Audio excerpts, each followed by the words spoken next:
Hello everyone, and welcome to the History of Byzantium, episode 216, The Battle of Dorylaeum.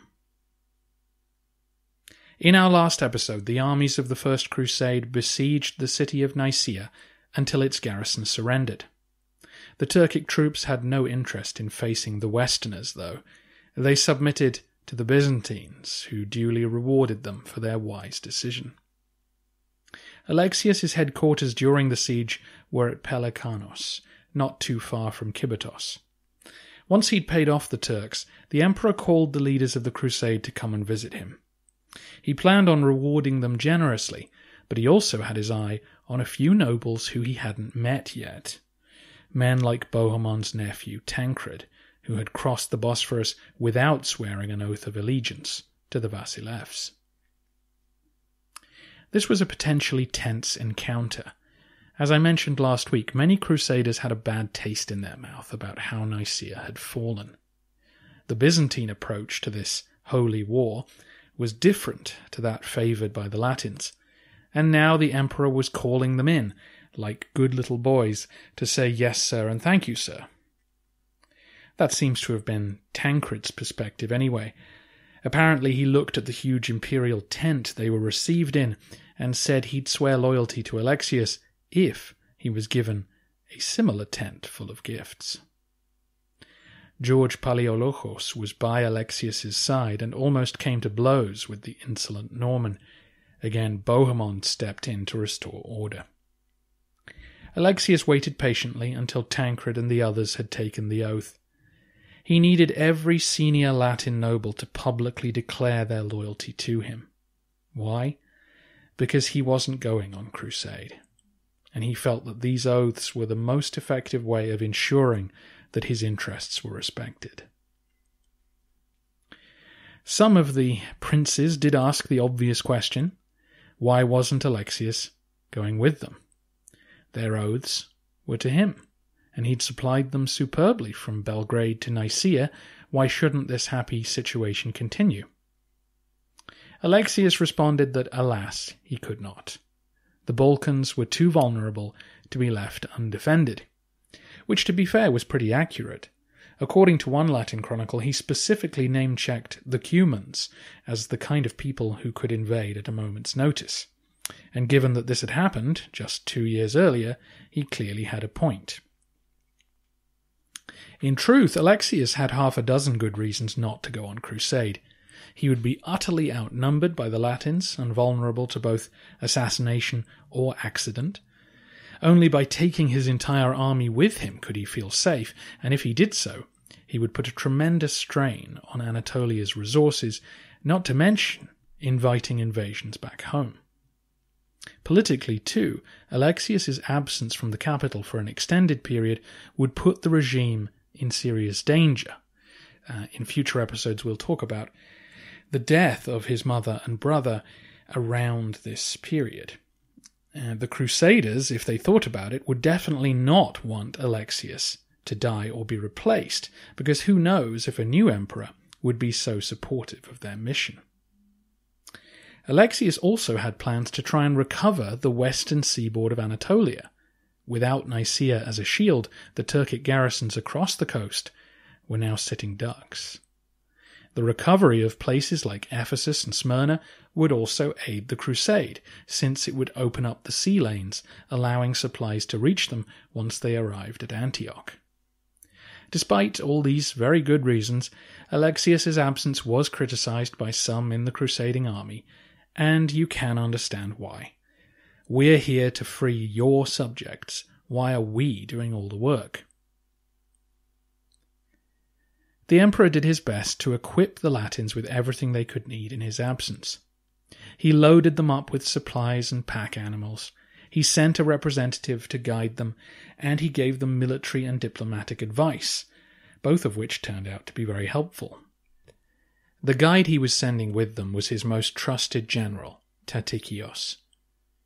Tatikios was a Turkish or half-Turkish slave who Alexius's father had captured when Tatikios was a child.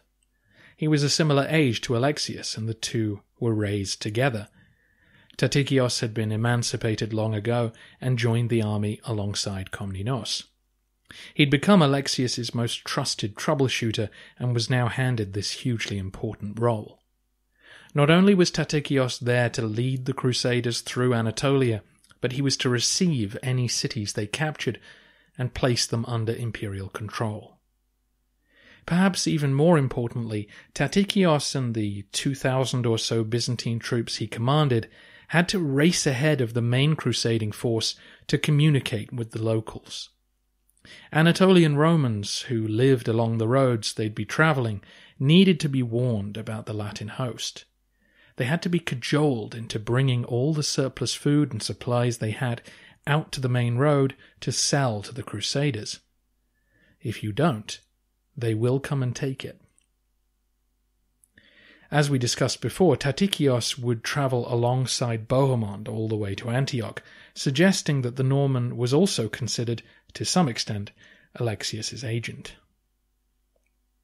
The emperor had various strongholds in mind that he wanted back in the imperial fold, though he made it clear that these were all subsidiary targets. The next major goal of the crusade must be to capture Antioch. I'll explain why when we get there, but it was clearly spelt out that Antioch must fall if the knights were going to make it to Jerusalem. As an aside, Anna simply tells us that Tatikios was a valiant fighter who kept a cool head in dangerous situations. It's the Latin historians who claim that the general's nose had been cut off, and he now wore a gold replica in its place. As best we can tell, the damage to his face came from battle, rather than a Byzantine punishment. Next, Alexius tried to pass on as much information as possible. He reiterated his advice about fighting the nomads. You have to stick together, and once you drive them off, don't chase them. He also gave them advice on the political situation in the east. Many cities around Antioch were still in the hands of Armenian warlords, who might be able to assist you. He also helped them organize an embassy, which set off soon afterwards for Cairo.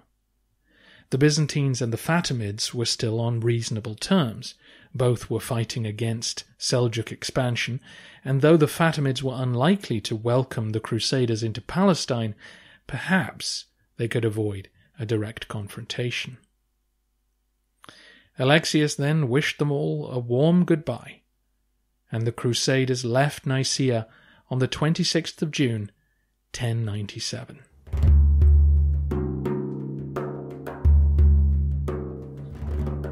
As soon as the Crusaders hit the road, the challenges they faced became apparent. Such an enormous number of people and animals just couldn't march together. A man at the very back of the army would be about 3 days' march behind Tatikios and Bohemond at the front.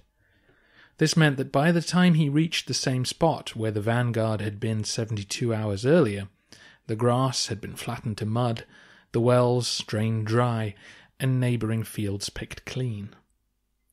In order to keep everyone fed, the army had to divide into smaller contingents, as they'd done when crossing the Balkans. The obvious problem, though, was that it made them more vulnerable to attack. They knew that Kilij Arslan was out there somewhere, and they couldn't afford to be picked off one by one. Another problem was the lack of a single commander. The Council of Princes had worked well so far, but once they were all separated, who would make the crunch decisions? Communication was vital, and it wouldn't be easy, given the sheer diversity of the crusading coalition. One of our eyewitnesses, Fulcher of Chartres, a priest, commented on this.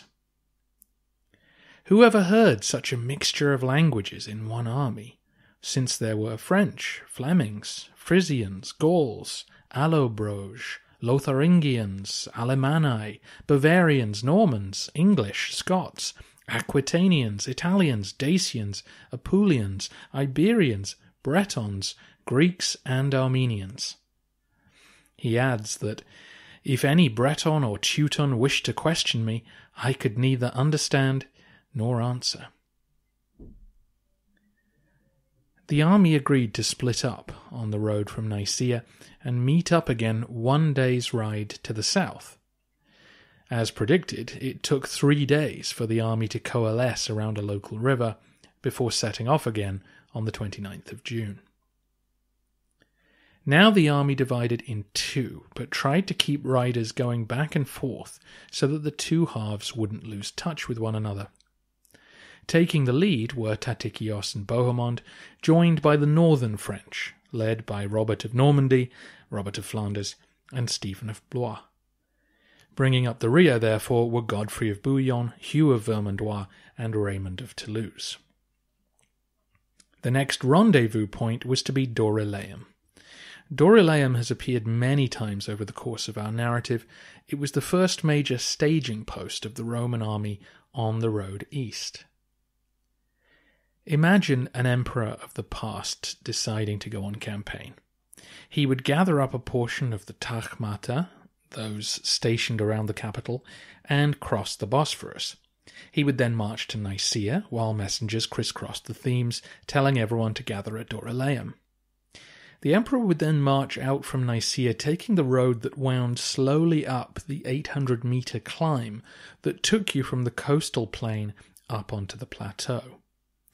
Another day or so beyond that was a wide open plain fed by good rivers. This was Dorylaeum. There the emperor would be met by contingents from the Thracision and the Opsikion, who would then form up with him as they crossed the plateau on their way to Armenia or Cilicia. This then was where the Crusaders would next gather to water their horses together and hold a council. What they didn't know, though, was that high up above them, watching their every move, were Kilij Arslan's men. The Sultan had been humiliated by the loss of Nicaea. If he hadn't been absent fighting the Danishmends, then he could have stopped all of this from happening.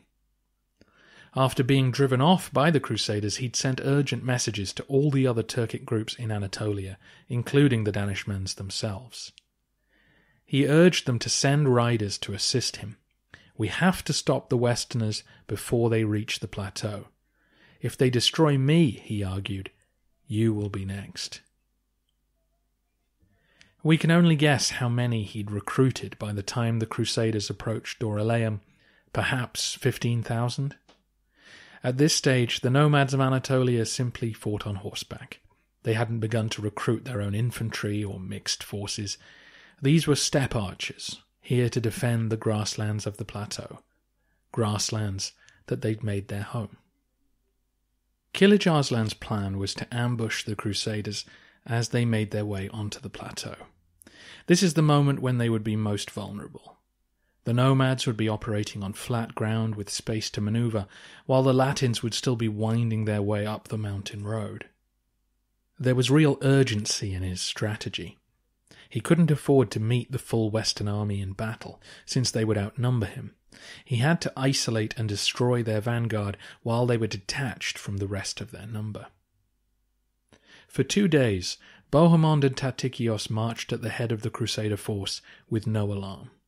During the afternoon of the 30th of June, though, reports arrived that there were Turks up ahead. Everyone was put on alert, but only the Sultan's scouts seemed to have been spotted. The vanguard made camp that night without alarm and continued on their march the next morning, the 1st of July. Having just crossed a small river, the army began to move into an area of open ground at the junction of 2 valleys. I've put up a map of the likely battleground on the website. It seems that Kilij Arslan had chosen his spot well, because the lay of the land obscured much of his army from the Crusaders' view. As Bohemond got a better look across the open ground, he was startled to discover the sheer number of Turkic riders gathering for an attack. He quickly barked out a string of orders. His scouts were to race back down the road to alert the rest of the crusading army. Meanwhile, he ordered the infantry to build a camp as fast as they possibly could, choosing a spot close to the river where marshy ground would afford them some protection.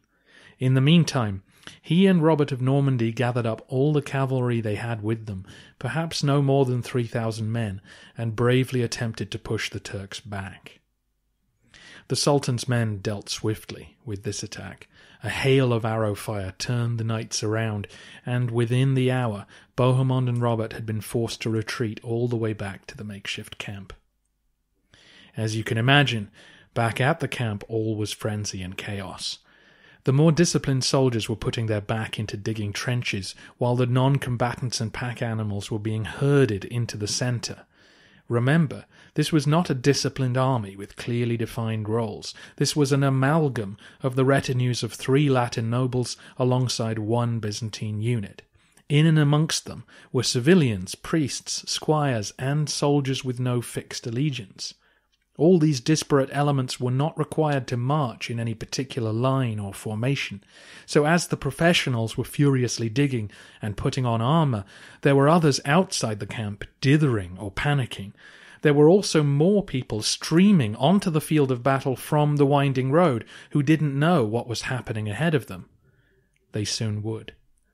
Bohemond and Robert now dismounted and ordered their comrades to do likewise, shoving their horses through the lines to try and get them out of harm's way. Fully armoured in metal from head to toe, the cavalrymen now took up position in the front line facing outwards towards the Turks.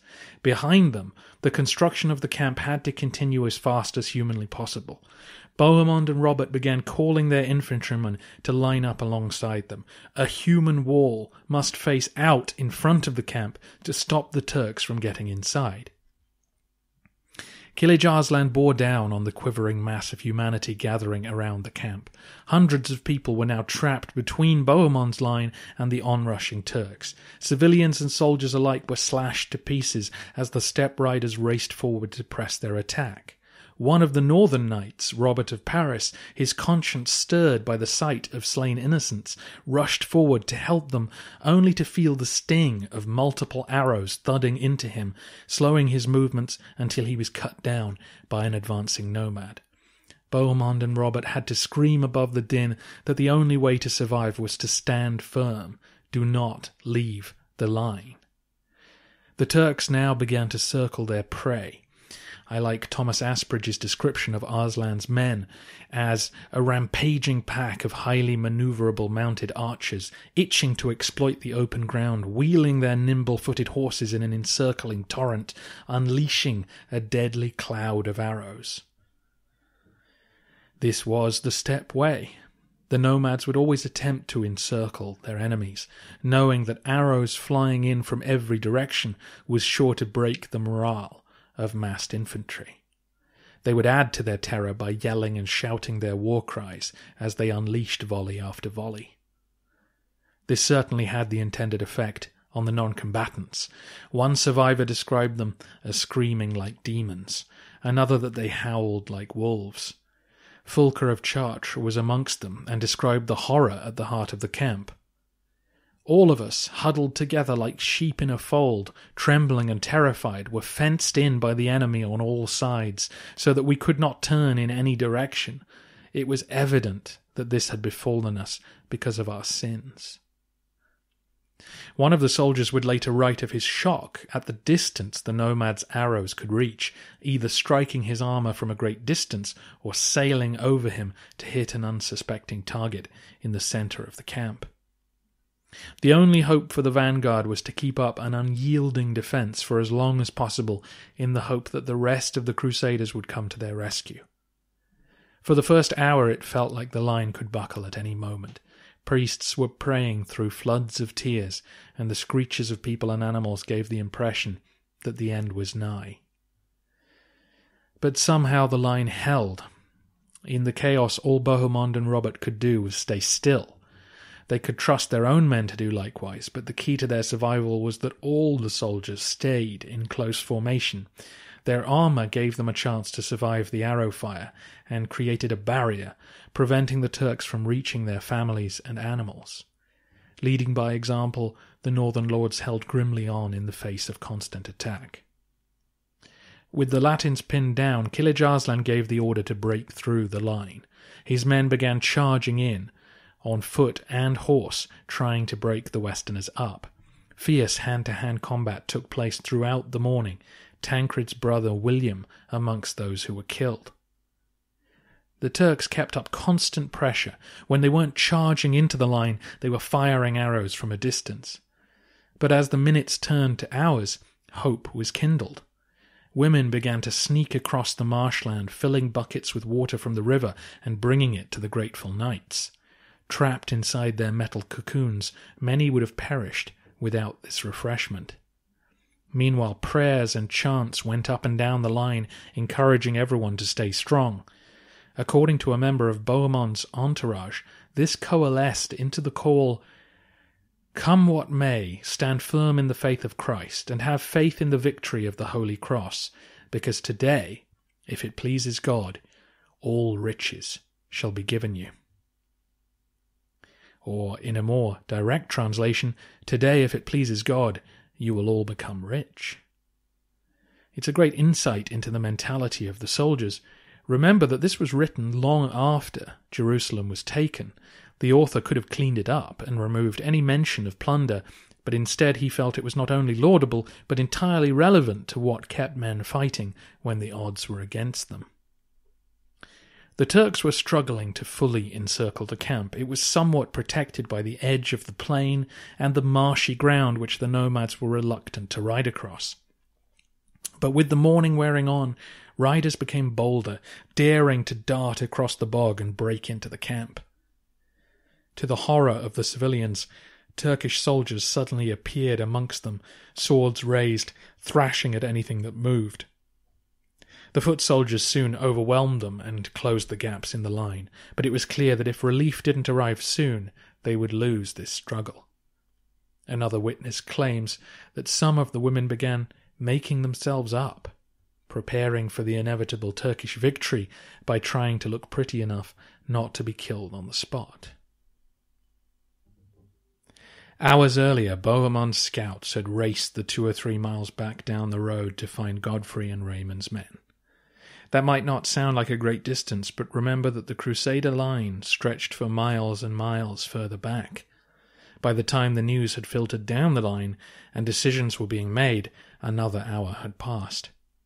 Fortunately, there was no confusion about what needed to be done. Godfrey, Raymond, and Hugh of Vermandois all strapped on their armour and mounted their horses, instructing their followers to do likewise. The cavalry had to be the ones to race ahead to relieve the northerners, but even acting quickly, it still took the relief force all morning to reach the battlefield. The road ahead of them was choked with people and pack animals, all slowly climbing the mountain road. Riding as fast as they reasonably could, the knights arrived at the plain around noon. Bohemond had been fighting since around 7 in the morning, and his relief must have been palpable. Still, the battle was far from over. First to arrive was Godfrey of Bouillon with 50 knights. Yes, just 50. The relief force was arriving in dribs and drabs. Godfrey charged at what he thought was Kilij Arslan, causing the Turks to break off their attack on the camp and turn to meet the new arrivals. Soon, Raymond of Toulouse and Hugh of Vermandois appeared with more knights. Now the Turks began to falter. They still outnumbered the Latins, but they were very tired from a full morning's battle and had loosed most of their arrows. Turning to face the newcomers also exposed their flank to Bohemond. As the two sides engaged, Kilij Arslan looked on nervously. The day could still be his, but the clock was ticking loudly. Suddenly, another detachment of the southern French appeared behind the Turkish line. Supposedly, they were led by Adhemar of Le Puy, the papal legate, though some have their doubts about that. By luck more than design, these knights had clambered up a neighbouring hill to avoid the cluster of soldiers and dead bodies now piling up at the natural entry point to the plain. As they rode down onto the open ground, they found themselves to the rear of the Turkish line. Spotting the Sultan's camp unguarded, they made straight for it. Turning around sharply, Kilij Arslan saw disaster about to unfold. Now he was the one being encircled, and even Bohemond's men were edging forward to engage. Before a panicked rout could develop, the Sultan gave the signal to retreat. The Turks galloped across the field towards their camp, only to find Crusaders busy killing and looting. They rode on past it and fled the battlefield. The fresher knights gave chase, and ignoring Alexius's instructions, some would pursue the Sultan for the next 2 days. Fortunately for them, the Turks had given up, and no ambushes were laid.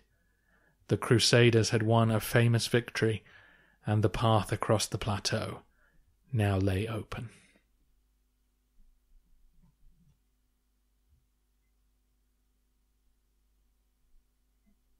The Battle of Dorylaeum was a great victory for the Crusaders.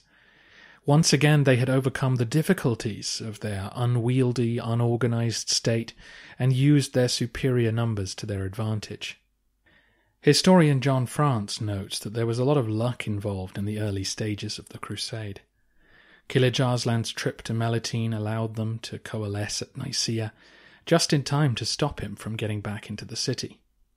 And here again the Crusaders arrived in the nick of time to save their colleagues. But, John France also says, the victors made their own luck. It was their solid resistance that Kilij Arslan underestimated, hence their victory and his defeat. This rested on the manner of war in the West, which called for disciplined close-quarter fighting in which heavily armoured men played a key role. Ultimately, however, they differed from earlier enemies of the Turks by their motivation, their religious fanaticism which underpinned their fighting style. And that's what stands out for me. We've seen many Byzantine armies across the centuries flee from the battlefield when the going got tough. And it's not really about styles of fighting or nationality or even training sometimes. It's about morale and motivation and belief. When men stand and fight and refuse to retreat, more often than not they emerge victorious. But many will die if you do this. One of the problems with Byzantine armies was that they could always run home. Byzantine armies were usually a combination of recently conscripted infantry alongside the professional cavalry. When battles became heated, the foot soldiers often panicked and fled for their homes.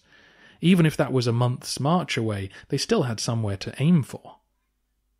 The Crusaders, of course, had more motivation than your average Byzantine soldier. They were on a religious mission, and some were dreaming of riches that might transform their lives. But they also had nowhere to run to. The civilians amongst them, the most likely to want to run away, stayed. If they ran, they'd be alone in a foreign country and even more likely to die. That's the kind of motivation that money can't buy, and it was crucial in transforming defeat into victory. There is a tragic aspect to the Crusader victory from a Byzantine point of view. As Anthony Caldelis points out, this was how the Battle of Manzikert was meant to play out. As you may recall, Romanos Theogenes also divided a giant army in two as he approached the city of Manzikert, but the other half of his force fled when they came into contact with Alp Arslan's troops. If that army had stayed together and come to their emperor's aid, then the Romans may have won the day. They may have won a peace treaty that would have saved Anatolia from further harassment. It's also worth noting that no other Christian army would ever enjoy this kind of success again. If you face steppe archers on open ground, you must have overwhelming superiority of numbers. It's the only way to withstand their arrow fire and push them back. Future crusading and Byzantine armies will fail to heed this lesson and come to grief on the Anatolian plateau. In the aftermath of the battle, the Crusaders took some well-earned rest. They still hadn't actually reached Dorylaeum. Remember that they were ambushed as they reached the plateau, about 20 miles from their actual destination. But since those writing the histories didn't know the local place names, the battle was named after the army camp they were headed for. According to one chronicler, 4,000 Christians died in the battle, and 3,000 Turks. It's impossible to say how accurate those numbers are, but graves had to be dug, so maybe he had an accurate count. Over the next few days, stories were told long into the night about this glorious victory, and everyone involved seems to have agreed that the key figure in their success was Bohemond. 14 years earlier, Guiscard's son had been in a similar position. At Larissa, in central Greece, Alexius's nomads had pinned his army down, and he'd urged his men to stand and fight. They had routed instead. Faced with the same scenario, Bohemond had been determined to change the outcome. After establishing a line around the camp, Bohemond and Robert of Normandy had led by example, fighting in the front line, never giving an inch, and encouraging their men to stay the course. They were now heroic figures to the rank and file. Some men had given up everything to come east. They had seen their friends die. They had been ill and hungry and miserable. Now they were dividing the Sultan's treasure between them, and they owed it all to the protection of the Lord and the leadership of Bohemond. The Sultan's camp contained many fine things. Amongst the loot that was acquired was gold and silver, fine swords and shields, wine, grain, horses, camels, and other pack animals. By the way, none of the Crusader histories mentions Tatikios or the Byzantines, even though they must have fought in the front line throughout the battle. There was little incentive in glorifying their role in these events. Back at Constantinople, the news was greeted with great cheer. The reconquest of Western Anatolia could begin.